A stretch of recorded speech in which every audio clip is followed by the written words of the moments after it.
everyone. My name is Ryan Cam, and welcome back to Achieving Nirvana. This is episode 2, where myself and a great panel are going to be reviewing every single album from the discography of Nirvana. But before we get into the album itself, I have to introduce said panel. Starting off, enjoying a nice brewski. It looks like it's Nick from Towns of 505. Nick, how you doing? I am doing good. Had a long day at college. You know how Mondays are. But I had a good day besides that. I'm overcoming insane back pain I had. So I'm happy that's happening. And you know what? I'm excited to review a good album. Yeah. It's called getting older. Get used to it, kid. Scott, how you doing? I'm doing great. I think we can all agree that this is going to be a lot more fun to review than the last. Well, I don't know. Last one was pretty fun, but we're going to be much more positive, I will say, on this one. Well, we're not gonna overlook the masterpiece of or Paper Cuts or whatever else is on there. What is it? Probably we should Mr. Mustache or whatever. Probably shouldn't bring that song up because the last time we did, it killed the stream. So probably best to not do that. But Jacob Martin, how are you, sir? I'm doing pretty good. I'm excited to talk about this album more because this is the Nirvana that we all know and love. Mm-hmm. Yeah, and we'll get to all of that and more, but if you like this stream, like, subscribe, do the thing, you all know what to do. We already have some comments. Sound Lab Studios, who is that? Sure, it's a nobody. I have no idea. I mean, I know the song they're referencing, but... Caleb Gorzel's in the chat. Hello, Caleb. How are you? Caleb. The OG Dr. Pepper logo there. 23 flavors, baby. Yeah. But, I guess he's not a bandwagon Dr. Pepper fan. Before we get into the album properly, let's get into some background information. After Bleach's mild success, and at the dawn of the 90s, Nirvana were getting there, but they weren't quite there yet. They had to do a few things first. This album was originally supposed to be called Sheep, and it was tentatively called that. It was a bit of an inside joke. However, it was eventually changed over to Nevermind. They also got a new producer in the form of Butch Vig, who would basically become their go-to producer for the rest of their run. The move was made as a suggestion for Bruce Pavitt, who was the head of Sub Pop, their label at the time. And so it was a bit of a collaborative effort at that, but more on Sub Pop in a second. There is a bit of a roster change, as Chad Channing, the original drummer for the band, ended up leaving the band after a couple different reasons involving the band felt like he wasn't contributing a lot to the songwriting, and just it was a lot going on there. So Channing ended up leaving after a brief tour, and they lost to Channing and they gained a Grohl. Dave Grohl specifically, who, after the implosion of his band Scream, no, it has no reference to the Michael Jackson song or the movie of the same name. I had to check. Grohl ended up meeting Chris Novoselic. I probably butchered that again, and I'm sorry. The two ended up becoming friends. Grohl ended up flying to a recording session, and Grohl ended up becoming part of the band. And it was pretty much the thing that is the glue that needed everything to come together. Sub Pop, their original label, was going out of business. It was going down the tubes.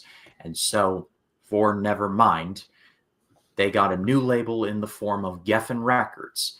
And that's where they would stay for the remainder of their run. This album, I think, is confidently in like greatest of all time territory. It just annihilated everything. It overtook Michael Jackson's Dangerous album at the Billboard Top 200. It spawned 4 successful singles. And I mean, if you've heard of Nirvana, you know this album. Your favorite Nirvana song is probably on this album somewhere. Or the next one. More than likely, yeah. But Nick, your overall thoughts? I think this is worse than the debut album. Oh, shit. Oh, No. no. Negative Creep is the best song ever made. All hail Radiohead. Hey, That's my opposite persona. Anyways, I thought this was a big step up from the last album, of course. The songs seem way more focused. That's for one thing. It's a much focused album. I just think production wise, it is really, really good. Very, very excited to deep dive the songs on here.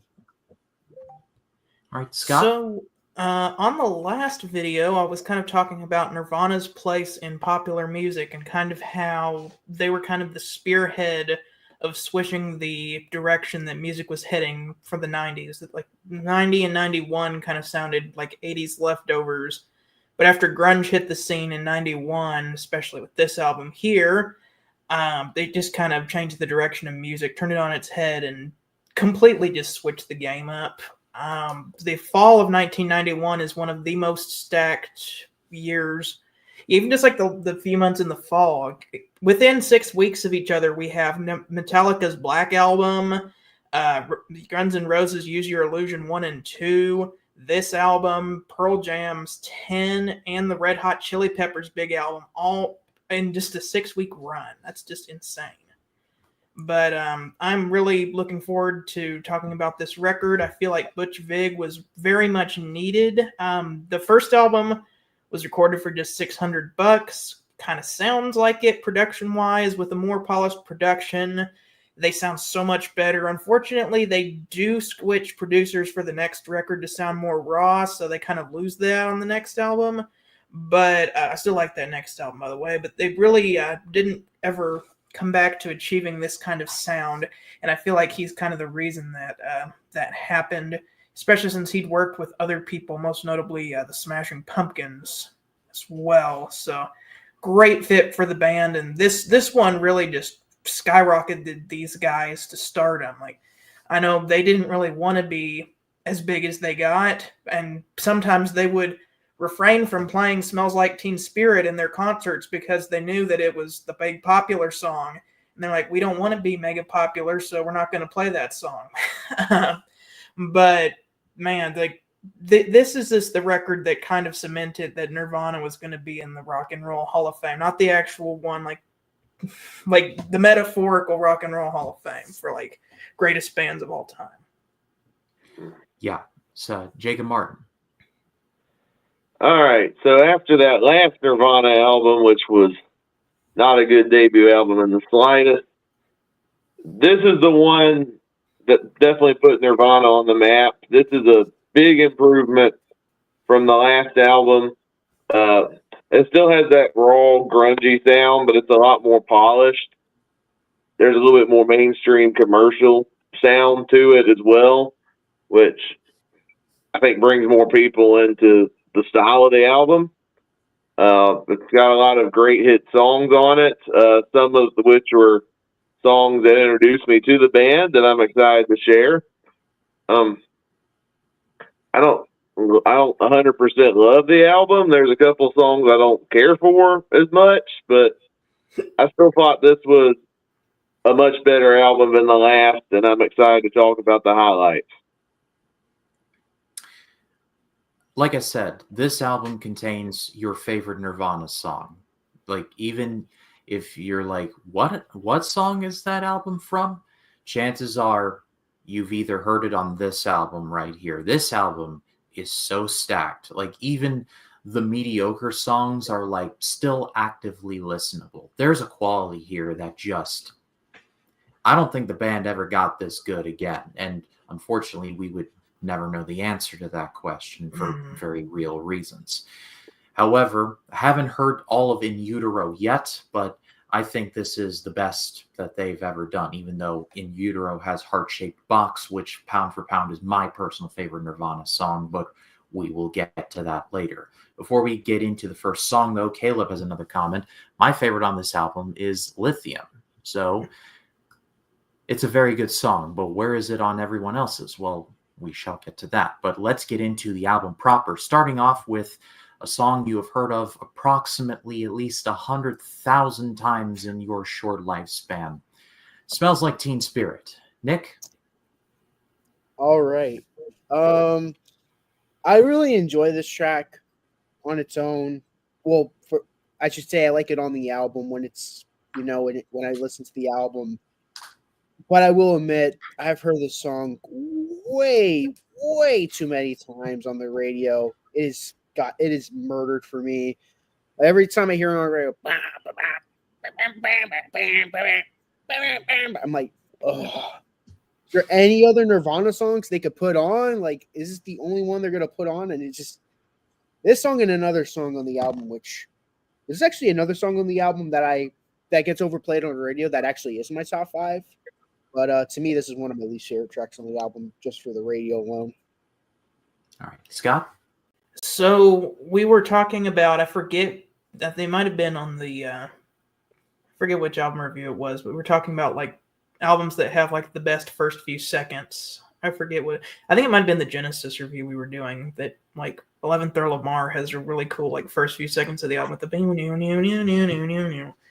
but this album has some of the best first few seconds. As soon as you start it up, you get that bound and out down and it starts out with the clean guitar sound, and then the overdrive kicks in. It's like, and you get Dave Grohl. It's like, and that music video where like they're in the auditorium and like Dave Grohl is like drumming in slow motion, and you can just like see the sweat coming off of him because he's just drumming so hard. It's like these guys were here to make a statement with this song. The lyrics are almost nonsensical. I can't make sense of what they mean. It'd be just saying a bunch of random stuff. With the lights out, it's less dangerous. Here we are now, entertain us. An albino, a mosquito. What does it mean? I don't even think Kurt knows what it means. I think he was just trying to make meaningless lyrics just for the sake of the way that they sounded, kind of like John Lennon on I'm the Walrus. I love the big chorus. The vocals, oh my gosh, are amazing. When he hits that, here we are now, entertain us. Whenever he gets to that, I feel stupid and contagious. Here we are now, entertain us. Just like belting it out there. And then I love whenever it goes, ba-na-na-na-na, you get that little bend in there, and at the same time he just goes, hey. I'm just like, that's kind of funny, like, hey. That always kind of makes me laugh whenever he does that. Then I like how it's like, you get this big, huge intro, and then it kind of is scaled back with just the and then Chris Novoselic doing his thing on the bass.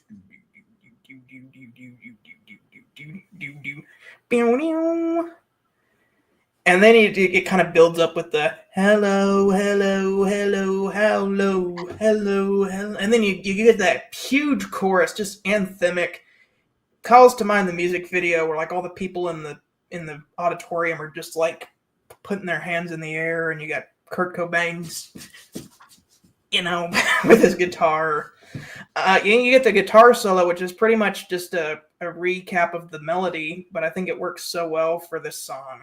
And, when you get the end where he just keeps screaming like, I deny all, I deny all, I deny all, I deny all. And then like at the end, it's got this feedback, but the feedback creates the illusion of a major chord, because this song has kind of been in the minor, and it makes a major chord at the end. It's like, woo, and you're like, classy. Great song.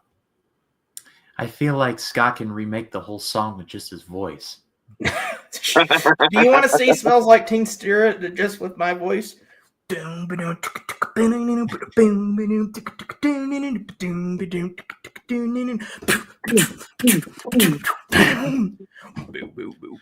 Sound Lab studio sessions.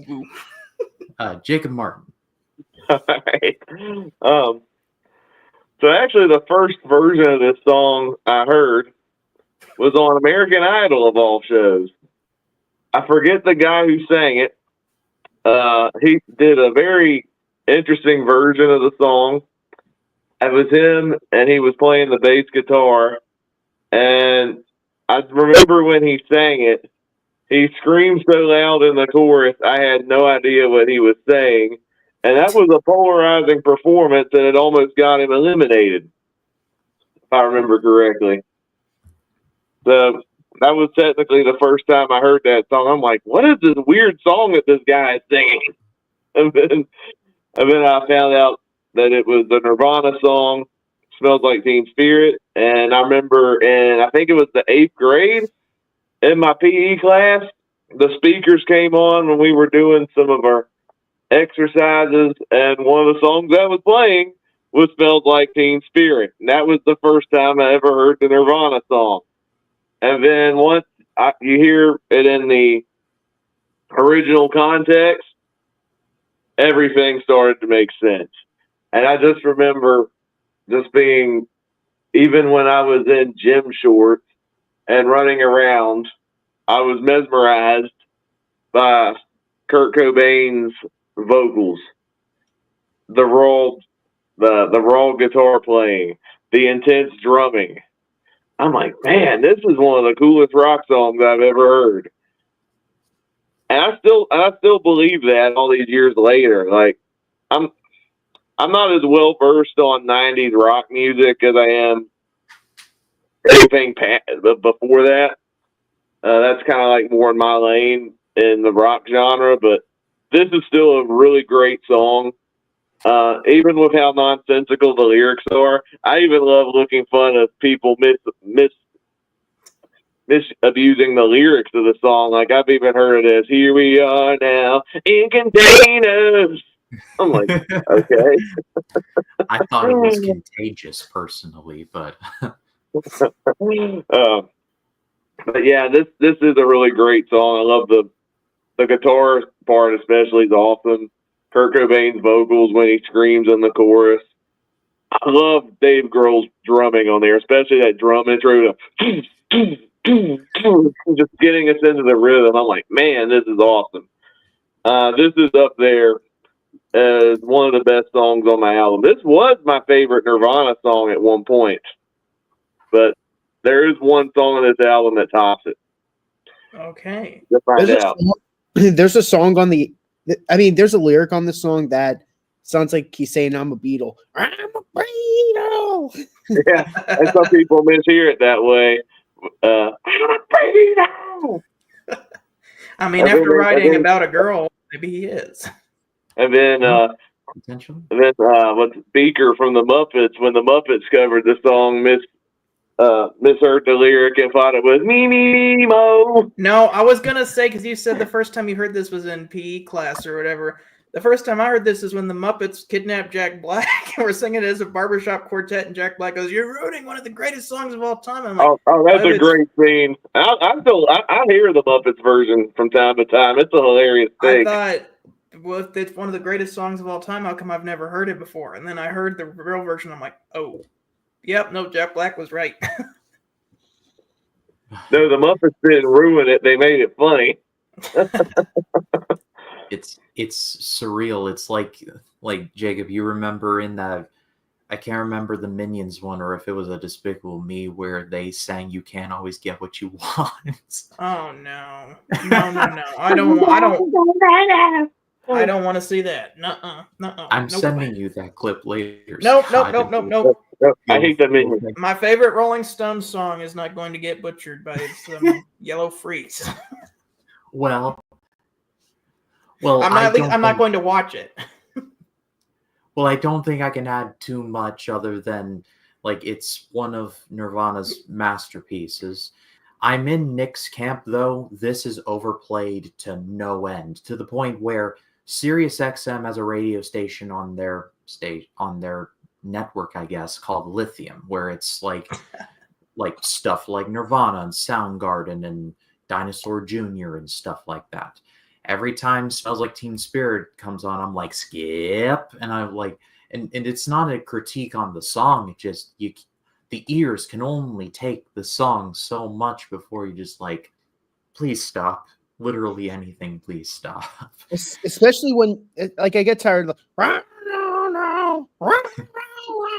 I'm a burrito. I'm a burrito.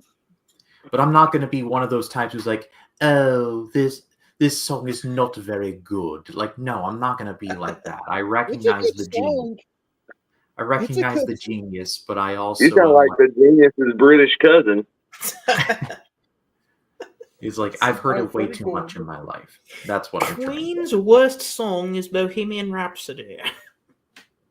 So we got the genius, and we got Genius B Snob. Genius Beast. I want to of see the that famous snob family. But let's move on to track number 2, In Bloom. Nick. In Bloom. This is a heck of a lot better than the last track. I really like this one. I like the guitar. It is like I'm gonna be honest. I don't understand anything that Kurt Cobain says half the time. So it's gonna be me humming the medley. Sell your kids for food. He They kind of got has the Janis Joplin syndrome, where it's like you can't understand Almost. most of what she's saying, but it sounds passionate. It's like,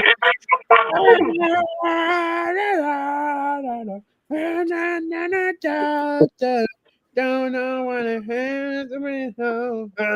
I'm like, I don't know what he's saying, but this is awesome. And there's Now I'm mumbling and I'm screaming. It's a Weird Al effect. yeah, it's one of those things where I don't understand half of what he's saying, but I'm like, yeah. Like, you go on. I'm like, you could be saying the most controversial lyrics in the world, but I'm like, yeah. We'll get to that song. We'll get to Polly when we get there.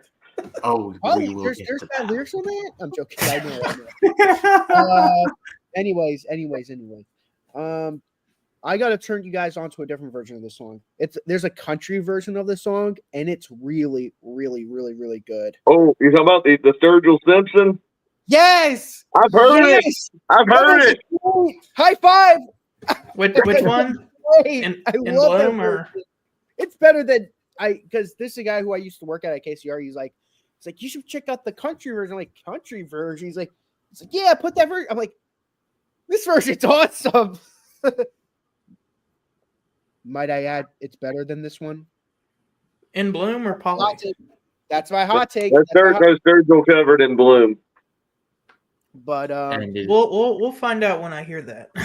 well, How Scott, go ahead. oh, I think wait. this- I'm not done with my review. Oh, I'm sorry. It's okay. Don't worry. We're both the same way. After 9:30, our brains like to shut off.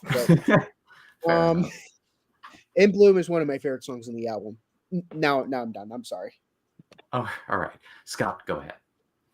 So, as we talk about a lot, the second song is very important because you have your big single as your first song usually. The second song is what holds the listener's attention. And boy, does this one do that. As soon as it comes in with that boom, and Dave Grohl. Oh, Dave Grohl's drumming on this is so cool. And you get that boom, ba-dum, boom, ba-dum, boom, ba-dum. Fun fact, all you music nerds out there, this song uses all 12 chords. There's a C sharp, a D sharp, an E, an F sharp, a G, an A flat, an A B flat, and a B chord. All in this song. All 12 chords are used in this song, which I think is really cool. A lot of it's because there's a lot of chromaticism that's used in here, but I think, like, wow, the fact that somebody actually wrote a song that uses every chord is really cool. I love whenever you get to the verses that's just like Nick was saying, it's kind of hard to understand because it kind of mumbles like, whisper mumbling, can't you what I say? Something in the way. And then you get to that huge chorus. And I want it like all our pretty songs, and it likes to. I can at least understand that part. It likes to sing along, and it likes to shoot his guns, but he don't know what it means. And then I don't know who's doing the backing vocals. I think it's Grohl, but when it's like, don't know what it means, when you get that backing, don't know what it means, the harmonies there is like, and then you get the guitar solo. It's just wacky. It's all over the place, unhinged. He's just like doing these crazy bends, like it's just like he's just playing almost random notes. It sounds like, but it's very controlled. It's so cool. The chorus of this, I already talked about it, but it's just huge and in your face. Another big anthem. And I love the music video to this. That's almost like they're the Beatles, where they're in black and white, playing on like some kind of Ed Sullivan looking show. I But was saying in the group chat between this "Hey Ya," the Outcast song, and Buddy Holly from Weezer, is like there was a certain era where they're like, let's just make our song like a talk show or like a 50s era TV show, as ironically, I guess. Pretty much. But this song is epic. It's another one of my favorites on this album. All right, Jacob. A fun fact, this was my introduction to Nirvana. I first heard this song on the Rock Band video game. This was one of the first songs I remember playing on that game. I had no idea who Nirvana was at the time, but I remember thinking that it was a really cool rocking song, even though the lyrics didn't make much sense to me. The chorus, he's the one who likes all our pretty songs, and he likes to sing along, and he likes to shoot his gun. Like, what? I think it's kind of a weird flex there. But it's another one of those songs where, like, the more I hear it, the more I think it's an awesome song.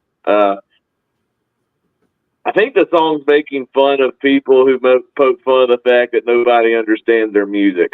I think that's the general gist of the song. And I do like the irony in that. It kind of reminds me of, like, Scott, you made the comparison to the Beatles. The Beatles did that on some of their songs. They intentionally made the lyrics nonsensical just to troll their sharpest critics, like on I Am the Walrus and Glass Onion and Come Together, songs like that. This is kind of like Nirvana's equivalent to that. Again, great guitar work. Dave Grohl's drumming on this whole album is fantastic, by the way. Even on like my least favorite songs, like he drums the heck out of this album. I love the vocals.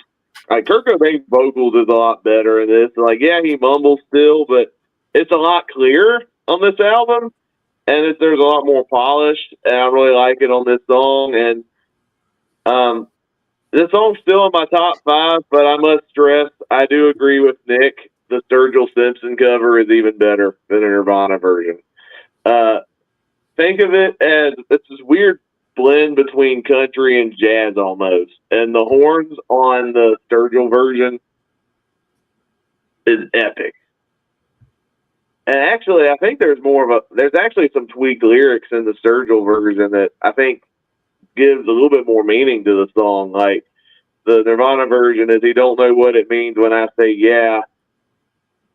The Sturgill version is, he don't know what it means to love someone. So it's talking more about kind of like this arrogant person who's kind of stuck in his ways and doesn't know how to get out of it.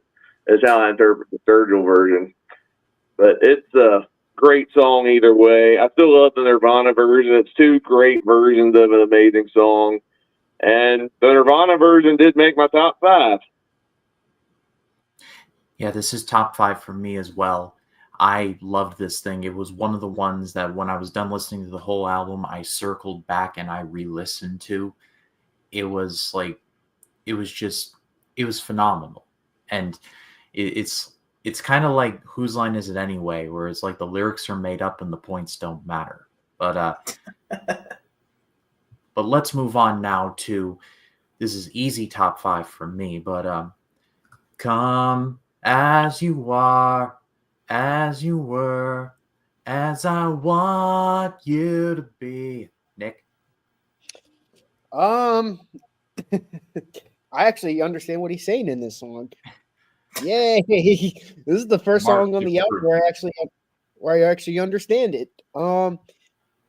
This is another song that has been overplayed, but I will say, having that said, this is still a top 5 song for me because the quality of the song is too much for the radio to ruin it. For one, it's not him going like it's like a nice enough melody where I'm like, you know what, I could listen to this a lot. But like what Smells Like Teen Spirit, it's like, okay, we get it. This song exists. It was revolutionary. Can we listen to a different Nirvana song now? Like Lithium or In Bloom? But yeah, this is another standout song for me. I'm sure we could all agree on that. Scott? So starting out with that guitar intro, you got that drop D tune guitar with the chorus on it. Just that, and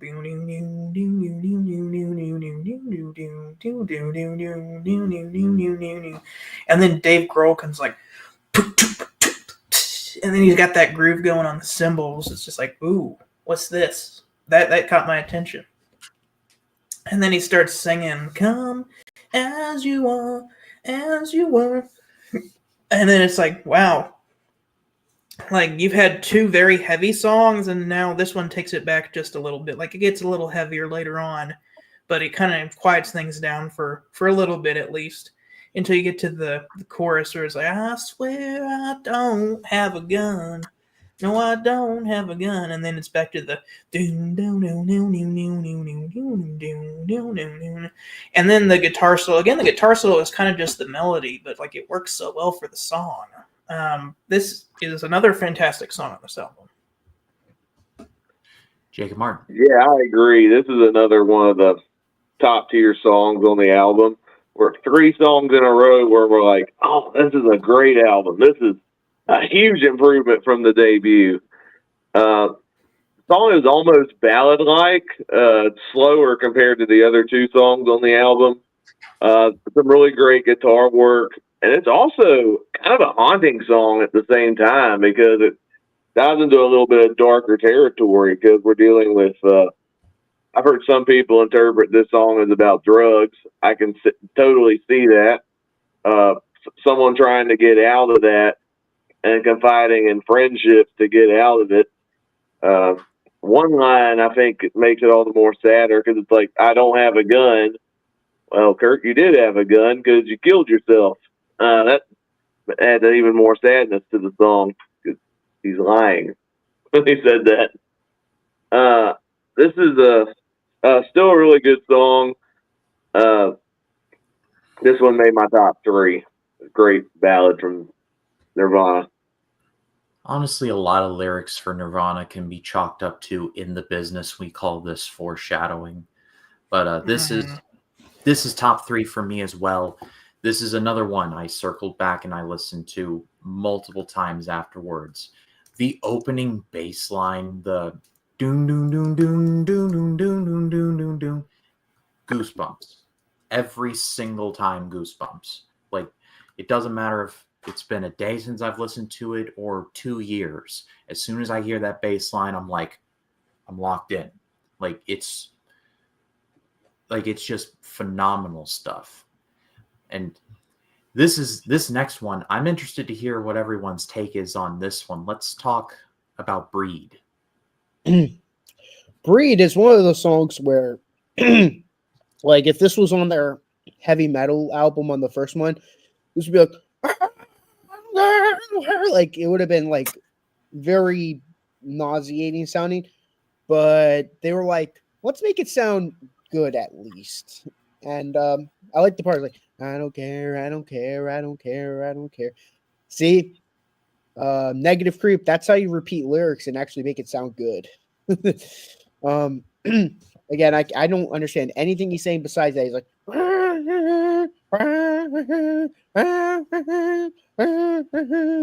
I love that part. It was like she said. I like that part. But yeah, I don't care. I don't care. I don't care. Yeah, this is a song that I actually always really enjoyed. This barely missed my top 5, sadly. If this was on the first album, it would just be like, we don't have to braid, we don't have to braid, we don't have to braid, we don't have to braid. She's sad, she's sad, she's sad. We don't have to braid, we don't have to braid. Over and over again. But man, this is a cool song because you start out with that heavy guitar, and then Dave Grohl. It's like, whoa, go. This is crazy. And then he just like comes in singing with that, I don't care, I don't know, whatever he's saying.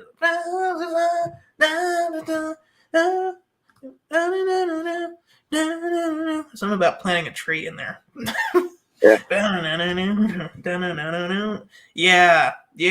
Every time I hear the intro, I'm just like, yeah. Especially when Dave Grohl comes in with that drum roll.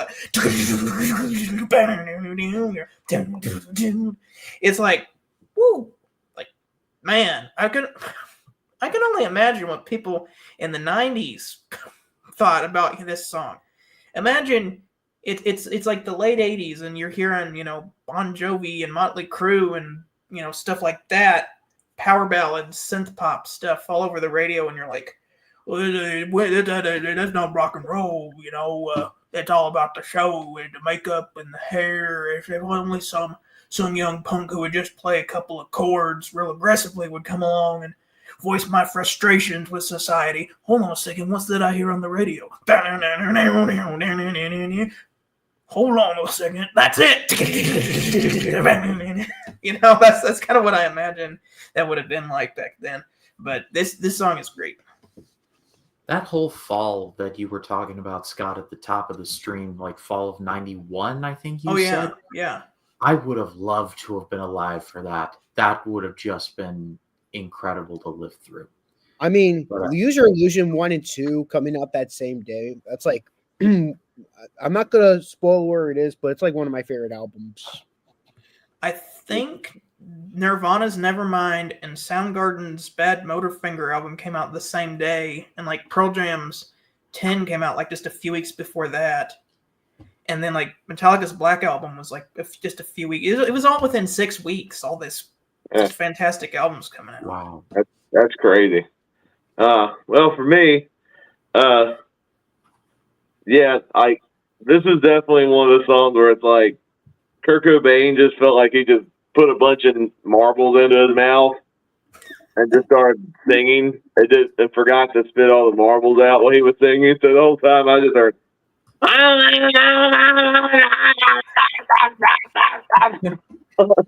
I was just kind of laughing at it. I'm like, this is a more polished version of Negative Creep almost. But strangely enough, I like this one a lot more of a Negative Creep. Like there's a lot more polish to it. I think there's a lot more energy to the song. And from what I could gather in the lyrics, like it has a really good chorus. Like the one line I hear out of the song is "We can plant a tree," and I'm bored or something like that. I'm bored, so I'll plant a tree and let it breed or something like that. Something like, we can build a house, we can plant a tree. I think it's about like getting serious in a relationship. I think it's about. I think that's what this song is. Like you were saying, he's mumbling, but then whenever you look at the lyrics, it doesn't make that much more sense. It's like I still don't have any idea even after reading the lyrics. but it's not in my top 5, but I do really like the energy of this song. So this one barely missed my 5, but at the same time, it's still epic. It just moves like a freight train. Like once it starts, it does not stop. Like for 3 minutes and 3 seconds, it just moves. And there's something I appreciate about how like it sets a speed and it just like stays there. In this case, it just slams the gas and just does not let up. But we're almost at the end of the side. But next up, we got to talk about, well, Lithium, which is Caleb's favorite track on here. So, Nick. Do I agree with Caleb on this being the best song on the album? Yes. It is my favorite song on the album, too. This is my introduction to Nirvana. The reason why the thing that, because I was watching Rick and Morty compilation, and like this YouTube channel that I would watch it on, at the very end, it would be the part where it's like, yeah. I'm like, this is awesome sounding. What's the song and what's the artist? And then I was like, songs that have yeah in it with the yeah. Lithium by Nirvana. I listened to the song. I'm like, this song is awesome. This song is absolutely awesome. And then, of course, I ended up going into more Nirvana, but this was my introduction song, and it was my favorite song then, and it's my favorite song now. You're gonna be Scott? really upset with me. I love this song, but it's not in my top 5. I can't believe that. There's too many wow. good songs on this album. I mean, Like like this- I said, this- we're spoiled for choice, but I know. There's too many good songs to pick on this album, and I found some more that I liked better just because I feel like they don't get as much attention. But honestly, this is the Nirvana song I've heard on the radio the most, more than Smells Like Teen Spirit, if you can believe it. The radio station over here plays this one the most. Still love it though. I love that descending bass line at the beginning, like boom, boom, doom, doom, doom, doom, doom, doom, doom, doom, and then you get like the I'm so happy because today I found my friends. Man, I'm so upset not having this in my top 5 just thinking about this song. But my favorite line is when he goes, I'm so ugly. That's okay, because so are you. I'm like, that's funny right there. But then you get into that chorus, the guitar goes like, yeah, yeah, yeah, yeah. And you get into the bridge section. I like it. I'm not gonna crack. I love it. I'm not gonna crack. And when he holds that out at the end, like, I'm not gonna crack. And then it goes back to the bass boom. Doom, doom, doom, doom. Doom, doom, doom, doom, doom, doom, boom, boom. It's just like, wow. Another amazing song. It's like, when does this album get bad? Even if it does. all right, Jacob Martin. All right. So I heard this song on the radio for many years, and I had no idea what this song was called. I first heard it on the local classic rock radio station, and for the longest time, I honestly thought the song was called I'm Not Gonna Crack, because he says that a lot. I like you, I'm not gonna crack. I'm like, where is this Nirvana song? And then I listened to somebody's rock playlist on Spotify, and the song came up. I'm like, Lithium? Okay, odd title for the song, because there's not a reference to that in the song. But okay, well, now I know what the name of the song is. And this song's pretty awesome. This one did make my top 5. I especially love the bass on the song. I like the kind of like the contrast between like the slower verses and then the rocking chorus where it picks up. Again, the vocal work from Kurt Cobain is really good. Interesting lyrics too. I don't fully get the context. I think it's about a mentally depressed guy trying to get his life together, I think is what the song's about. But yeah, it's still an interesting song. This one made my top 5. I think that is what it's about too. Trying to find. I've got Genius. I got Genius up here. So Dave, you are correct. It is described as a perfect description of manic depression. And fun fact, the CD single contained a sonogram photo of Kurt Cobain and Courtney Love's still-to-be-born child, Frances Bean. So you get who's married to Tony Hawk's son now. You get a CD and a sonogram. But yeah, this is in my top 5 as well. I love this song, how it starts off kind of not slow, but like more mellow, I guess, and then it just slopes up and goes back down again. So I love that contrast there. But we're almost at the end of the side, and, well, y'all ready to tug at the collar of your shirt. Let's talk about Polly. Nick. This is a really nice acoustic song. The lyrics, on the other hand, yeah, next. Okay, I'm very divided on the song because I have conflicting feelings. Well, let's talk about this song musically first, and then I'm not going to dissect the lyrics because that's messed up, but I'm going to hint around at what it's about and explain at least where Cobain was coming from. Because if you listen to this song, just read the lyrics and hear what it's about, you could be very misled as to why he wrote this song. But musically, we've had a lot of heavy songs on this album so far. A lot of heavy songs. And so to finally get an acoustic number is super cool. It's pretty much just Cobain and the acoustic guitar on this song. I don't think Chris or Dave play on this song now that I'm thinking about it.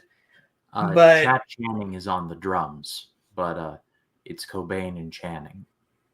Okay. But I really think it's really cool to kind of scale things back into an acoustic number.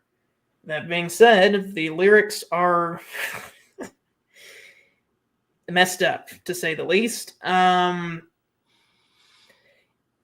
he wrote it, though, I'm not even gonna say what it's about because it's super messed up. But I know Kurt Cobain was very against what was talked about in this song, and kind of wrote this song just to bring people's attention to the problem. That being said, I feel like he should have done that maybe since he was one of the most popular figures in rock music at the time, rather than doing it with this song, because that kind of, I don't know, almost messes up the album. It's not going to affect my score, but I don't know, just hearing that, it's like, that's just messed up. Like, why did you write a song about that? Like, if you're against that, why did you write a song? It gives me the same vibes as that one song on the Who's Tommy album. Like, you know what I'm talking about. Where it's like, I know you're wanting to just bring light to this issue, but, like, don't do it by writing a song. It's just going to tarnish the album. Yeah, I don't think I have much to add. I like the acoustic guitar strumming on this song. I like hearing acoustic songs from people, but I don't know what was in Kurt Cobain's head when he wrote this song. I think he was going through some dark times. Very, very messed up lyrically. Like what's in the song. If you didn't know the backstory behind why he wrote it, you'd think Kurt Cobain was a mentally disturbed person. That's all I'm going to say. This is like, it's a song I definitely would not go back to if I wasn't listening to the whole album and reviewing it. Because it's like, you listen to this song, regardless of where you're at, and it's like, yeah, I'm done. This song is wrong on so many levels. I guess it's a good thing he didn't write, like, it was written then and not now, because if somebody released this song today, probably gonna face some jail time because they'll think you're a very, very, very awful person. Or you'll get a diss track from Kendrick Lamar. Or that. Yes, A minor.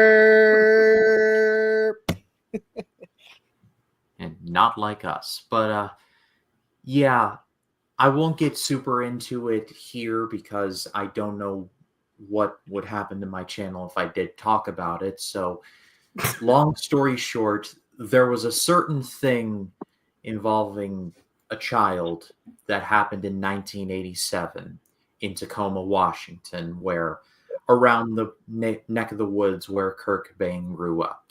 So what these guys are referring to is that it's kind of like an Eminem song in that it's based on a true story and names have been altered and changed around, but just know that it happened and it is very disturbing. It's kind of like, to quote movie critic Roger Ebert, I admire what he did and I hate it, in that I admire the musicianship. I just despise the subject material. And to Scott's point, I admire what Kurt Cobain and his band were trying to do and bring light to this situation. But at the same time, you're just like, why? Like, why do any of that, though? Yeah. Yeah, it's like it's sung in the wrong perspective. Like, that's my main issue with it. Like, it's in the point of view of the abuser. And that's what rubs me off the wrong way. Yeah, this was released in 91, y'all. Like, and to Jacob's point, imagine if someone released that today. Like, you would never be able to get away with something like that. So, like, Google it for yourself if you're interested. We can't talk about it here, but just know that if you think it's dark, it's darker than you think. So we'll just leave it at that. But let's flip the record over and let's get into, well, the freaking name of this song, Territorial Pissings. Nick. This song is surprisingly better than the name of the song. I actually really think this song. If you're asking me what I think about the lyrics, I can't tell you because I didn't pay attention to lyrics whatsoever.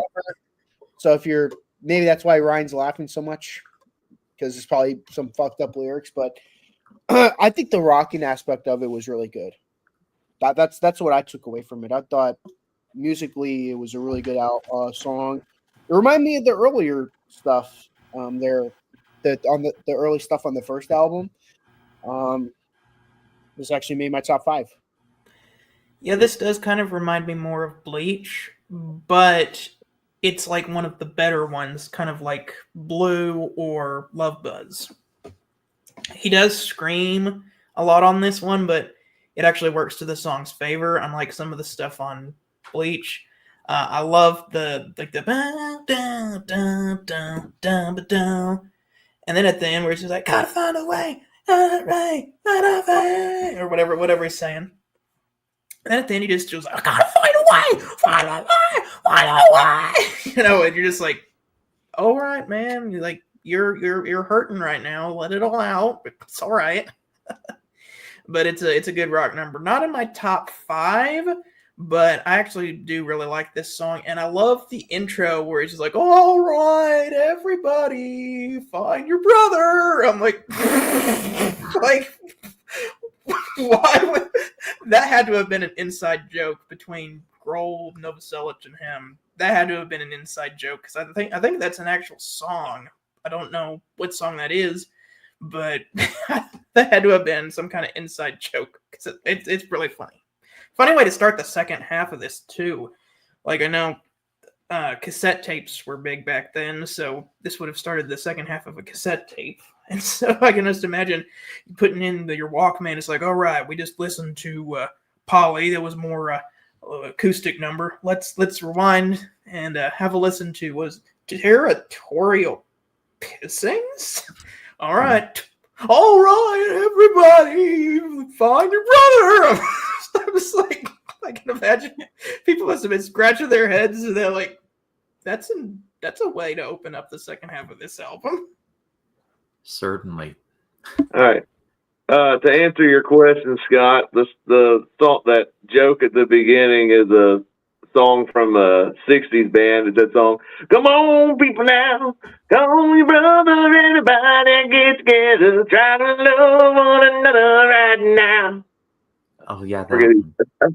I forget who sings it, but it's a great song from the 60s. I think it's a one-hit wonder. It's called Get Together. It was in Forrest Gump.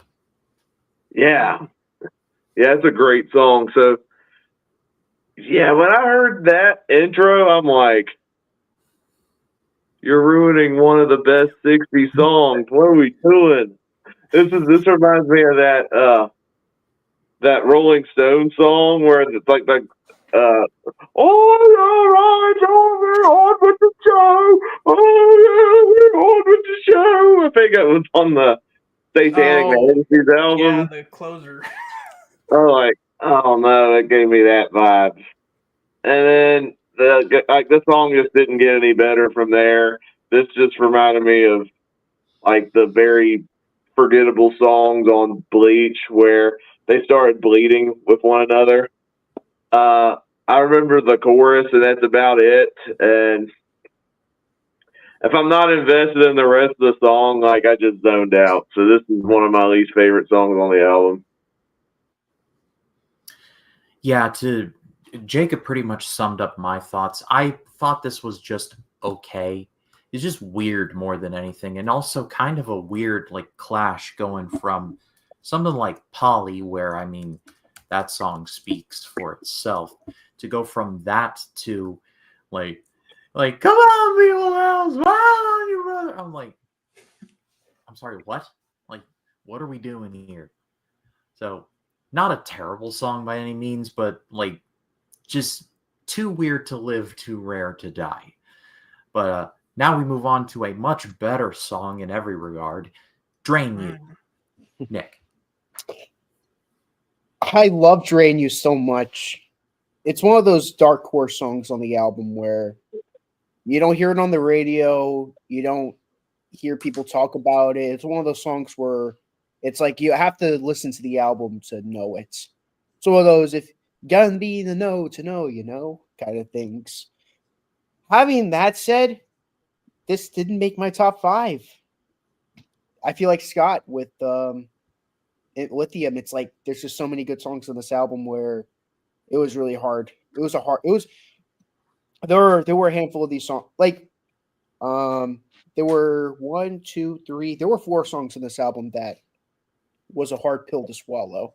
Not putting it in my top 5, and this one, Breed, and there's 2 other songs that I'll address when we get to it.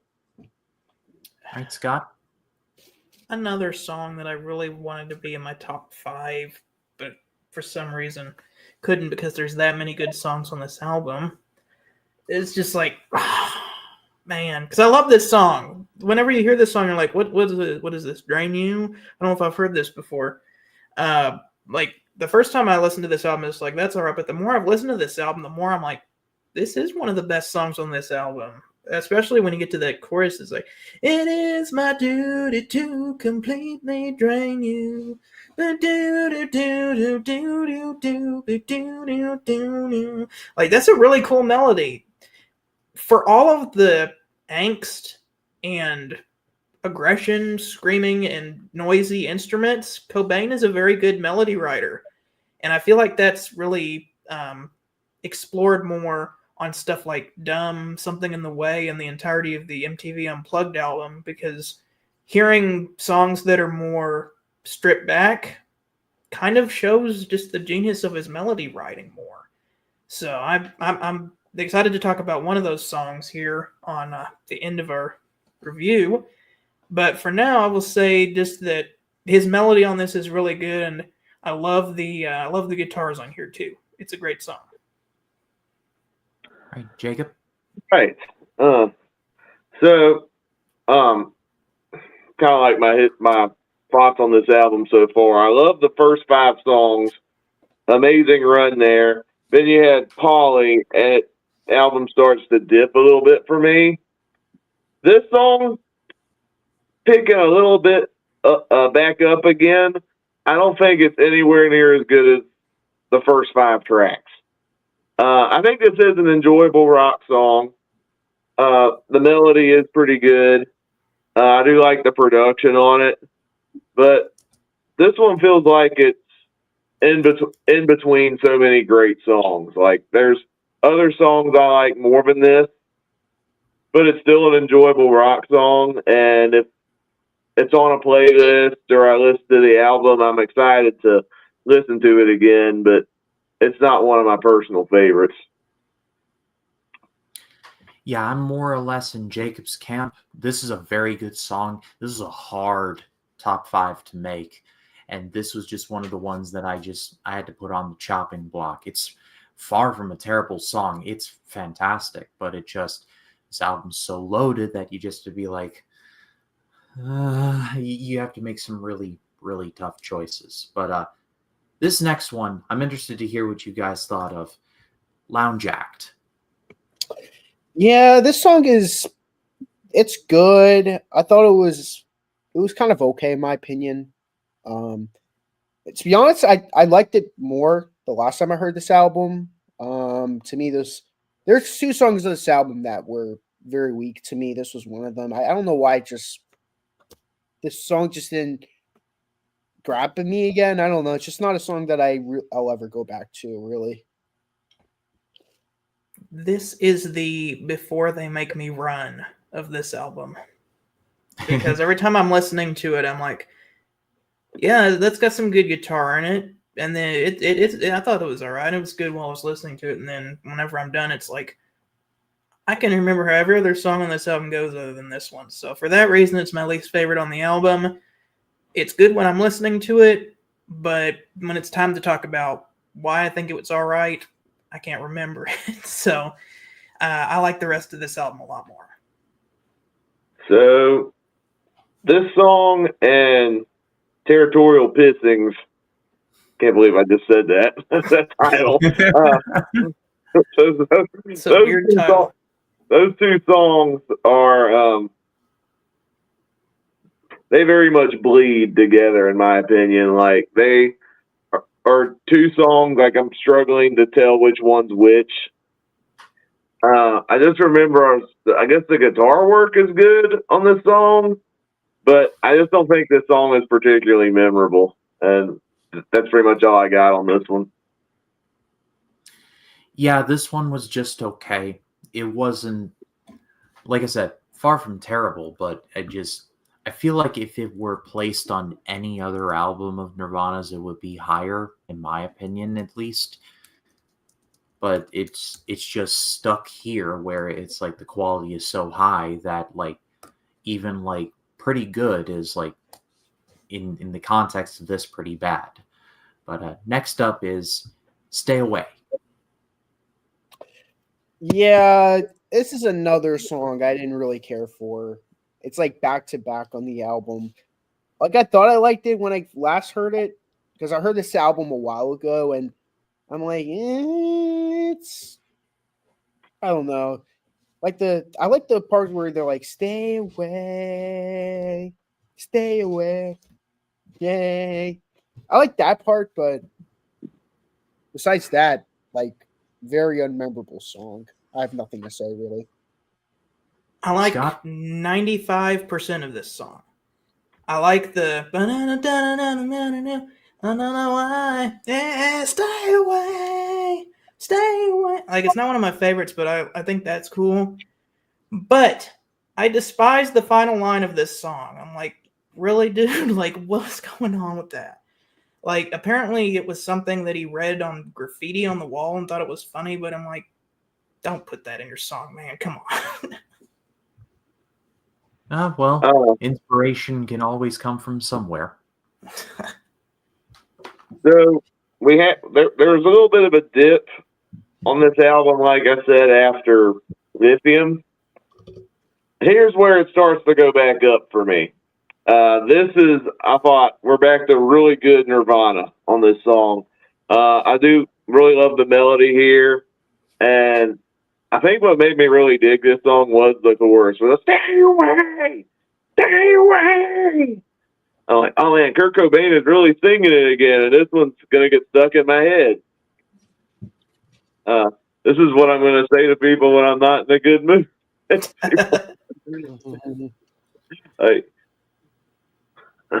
this is a really fun song. Very close to making my top 5. Yeah, just like read the track, get away from me for at least a few hours. Yeah, especially if I'm sick. Oh, that too. This one was good. This one was another one that in another album it would have made my top 5, but just like I said, very, very, very hard cuts. But we are almost done, so let's now get into our penultimate track. Not an airplane, but on a plane, like PLAIN, because wordplay, you see. Yeah, this was another song that was really hard not to bring in my top 5. Like I really wanted it to be my top 5, but Sally didn't make my top 5.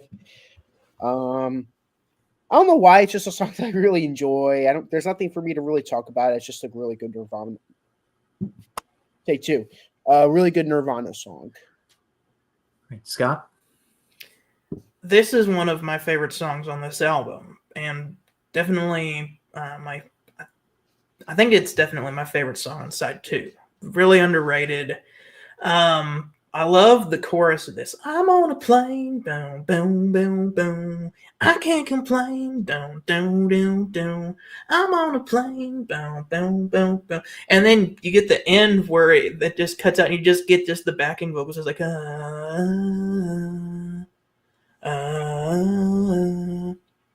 It's like super cool. I love it. Jacob? This one was very close to making my top 5. This is a terrific Nirvana song. If I had to say which was the best discovery on this album, it'd be this song. This is a really great rock song. Again, I love the chorus.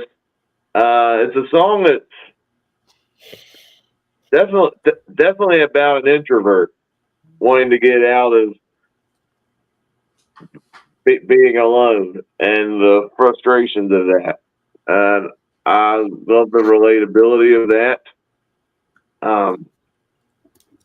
Again, Kurt Cobain, as dark as he got sometimes in some of his music, he can still craft a great song when he wanted to that most people can relate to, and I definitely respect him with that, especially on this song. Yeah, this one was another hard cut and is like attributed to, if this were another album, it'd be in the top 5, but it is unfortunately not. Its only problem is that it's just sitting on a loaded album. But let us close things out with the last track. It's October 31st somewhere. Something in the Way. Something in the way. Something. There's like a meme version where it's like what you're talking about. Like, something's in my ass. It's Batman singing it too. I know the one you mean. So like, oh my god, I can't unhear whenever I listen to this song. But this was another hard pill to swallow. This also didn't make my top 5, but it's really, really good. I mean, of course, iconically, this was in the Batman movie. Everyone knows that already. But to me, this was definitely another really good hit song off the album. Very well known. Very sad didn't make my top 5 though. We got another acoustic track on here, and this one is much better than the last one. I think it's the perfect way to end this album, because after having all those hard rockin' songs, you get just like this slower acoustic number. Apparently, Cobain didn't know how he was going to do this song. They tried doing it in a more rocking way, but he was tired, just sat down with his guitar on the couch and just started playing it like that, and they ended up just recording it like that, and they added a cello and Dave's drums over that, I think. And that really just adds to the moodiness of this song. It's kind of talking about like homelessness. I think Cobain was actually homeless for a period of his life, so it's coming from a true story. Talking about a homeless guy who tried to catch some animals to eat them, but then they ended up becoming his pets. But then he eats the fish because they don't have any feelings. But whenever you get that, just after getting the backing vocals from On a Plane, it's like ooh, ooh, and then getting that dum dum dum dum dum dum dum dum dum dum dum, and then he's singing super soft. Like, it's the softest that I think we've heard him sing so far. It's just like, underneath the bridge, the top has sprung. It almost sounds like he's just sitting under a bridge playing the guitar, and just like talking about stuff that's happening. He's like, the animals are trapped, all become my pets. And then you get the chorus, and Dave Grohl comes in on the drums. And when those drums come in, it's like, oh, and you get something in the way. And then there's a cello. Yeah, there's a cello on this song. The cello comes in on the chorus, and you're like, cello? It is like, wow, that really elevates a lot of things. Apparently, in their live shows, Nirvana started hiring a professional cello player because of the success of this song, and they even did some more songs with a cello, including "Dumb" from the next album. And they were going to have a cello player as a full-time member of the band, but that was before what happened with Kurt. It was I'll talk about it when we talk about some of the next albums, but I think Kurt was actually wanting to go in a more acoustic and introspective direction, kind of more like this song for Nirvana's album after In Utero, but we'll never get to know what that sounded like. But I think this is the perfect close to this album. We've just got so much just, I'm angry, I'm mumbling, you can't understand what I'm saying, whiny guitar, this whole thing. And then you get this just boom, boom, boom, boom. And then the something in the way, the cello, boom, boom, ooh, dum, dum, dum, dum. And it's like, yeah. A, fantastic song, but B, that's how you end your record right there. That is how you end your record right there. So good. So good. Yeah. Jacob? All right. So the first time I heard this song was actually in the Batman movie with Robert Pattinson. Dude, so did I. Me too. So I was like, I heard that song in the movie. I'm like, what is this song? This song is amazing. It fits the tone of this movie so well. And I found out, oh, it's Nirvana. Something in the way. I'm like, wow, this is an amazing Nirvana song. Kind of a hidden gem song. I'm glad it was in the movie. Listening to it more times, you know how I said at the beginning that Smells Like Teen Spirit was my favorite Nirvana song, and a song on this album dethroned it? This is that song. This is my favorite song on the album, and at this moment, it's my favorite Nirvana song. I think I'm kind of a sucker for Nirvana doing these slower, softer type songs. I've heard some of the bigger tracks on the MTV album. You're going to love that album. There's some amazing stuff on that. The Man Who Sold the World. I love the MTV version of All Apologies and Where Do You Sleep Last Night. I knew you were going to like that one. Epic. Oh man!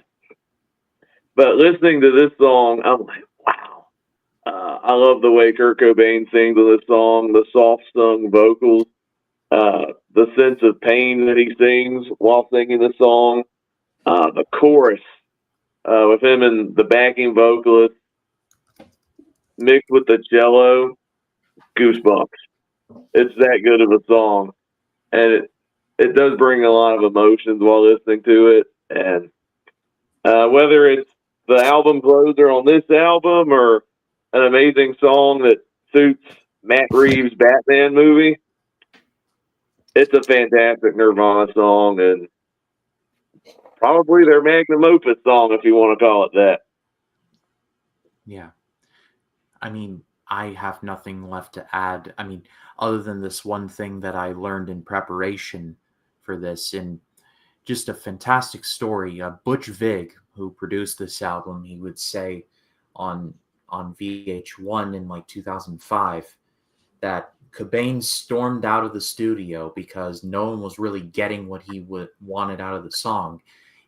Cobain grabbed an acoustic guitar, he laid down in the booth, he started playing it, and Vig had to be like, okay, shut this off, turn mics here. And so basically just trying to capture like this authentic moment of Cobain lying there like, underneath the bridge, and just trying to capture that.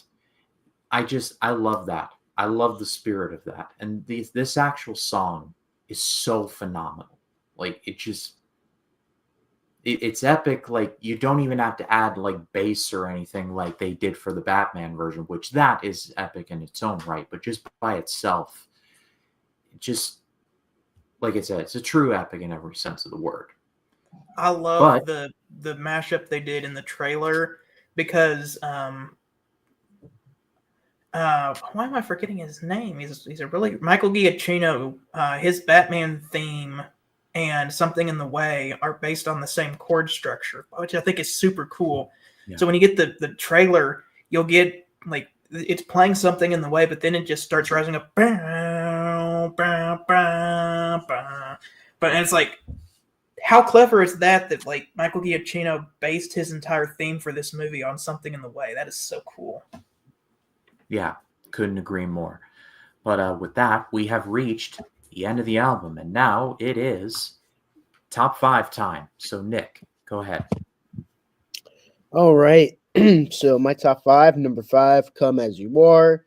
Number 4, Musically Wise, Polly. Number 3, Territorial Pissings. Number 2, In Bloom. And number 1, Lithium. All right, Scott. Okay, I got to talk about some honorable mentions real quick. Breed, Drain You, and Lithium are going to be my big honorable mentions here. Number 5, Come As You Are. Number 4, I'm going to do a little bit of a switch around, actually. It was going to be another song, but I'm going to go with On a Plane. 3 was going to be number 4. Now it's number 3, just because I was getting goosebumps just talking about this song, is Something in the Way. Number 2 is In Bloom. And number 1, I got to go with Teen Spirit. Man, that's such a good song. All right, Jacob. My honorable mentions are Breed, Stay Away, and On a Plane. And then as for my top 5, number 5, Lithium. Number 4, In Bloom. Number 3, Come As You Are. Number 2, Smells Like Teen Spirit. And number 1, Something in the Way. Okay, so I have a couple of honorable mentions, just 2. Smells Like Teen Spirit and Breed. Teen Spirit's only an honorable mention because it's overplayed. That is my only reasoning on that. But my number 5, just based on musically, number 5 is Polly. Number 4 is Lithium. Number 3 is Something in the Way. Number 2 is In Bloom. And number 1 is Come As You Are. So, good choice. 1 out of 10. Or what's your score out of 10? Oh, garbage album, garbage. It's worse than Beatles for Sale. Worse than Bleach. Let's say 0 out of 10. I feel like that's being mean. I'm gonna What's your favorite basketball player? I'm going 9.5 out of 10. I really want to give this a 10, but those 2 songs kind of pushed it down from being a 10 for me personally. All right, Scott. There are moments I don't like as much, but considering that You've Gotta Move is on Sticky Fingers and I gave that a 10, I'm going to give this a 10. If I can give Sticky Fingers a 10 and it's got You've Gotta Move, which I think is worse than anything on this album. So I'm going to give it a 10. It's a fantastic record, one of the best records of the 90s, one of the most influential records of the 90s, and it has a lovely place here in my record collection. That sticky note seems strategically placed for some reason. It's blue, too. Jacob, 1 to 10. All right. So when I first listened to this album, I gave it an 8 out of 10. The only reason I gave it an 8 out of 10, we didn't talk about this, but there's a version of Nevermind that has a hidden track after Something in the Way called Endless Nameless. I'm glad we didn't talk about that because that's just 6 minutes of musical rambling. It's a like joke. You have to go through 10 whole minutes of silence. So it was something that they were like, nobody will discover this because nobody wants to wait 10 minutes after something. It's on the same track too. Something in the Way, it's on the same track on the CD. Like you have to like fast forward through 10 minutes of silence to find this song. So it's almost impossible to find it. Yeah, well, but I heard it and I thought it was awful. So That would have brought the score down if we did talk about it, but It's we not on my decided not record to talk. copy, thankfully. But we didn't talk about it for the stream. So leaving that one out. Still not a fan of Polly. There's a couple songs that bleed and together. I'm not as big a fan of, but you know what? Because of how influential this album is, even though there's like one or two songs I don't care for, if you take the hidden track off, I'll give it a 9. It's a really good album. All right. I'll take a 9. So you're changing your score to a 9? Yeah, it's a 9. All right, Scott, still a 10? Still a 10. 9.5 for me. I'm with Nick. I'm going to go 9.5. There are some songs that, like Jacob was talking about, kind of blend together, but it does not determine like general quality. Like there are some songs in here I'm just like, these are just straight masterpieces, and make no mistake. But with all our combined scores, do some quick math. Our combined score for Nevermind is 9.5 out of 10. Of course. It's good. I'll take that Bit of score. a That step up works. from Bleach, I'll say. Yeah, what was our average for Bleach? It was like 6 or 5. something, like 5. No, it was 5. 5. I wrote it down. Considering that this almost I doubled dragged the that score. down. No, I write all of this stuff down, including like background information and all of that. But I pass it off to all of you watching the on-demand version. What did you think of Nevermind? If you have listened to it, let us know. We would love to read what you have to say. And it's a privilege to do this series with these guys.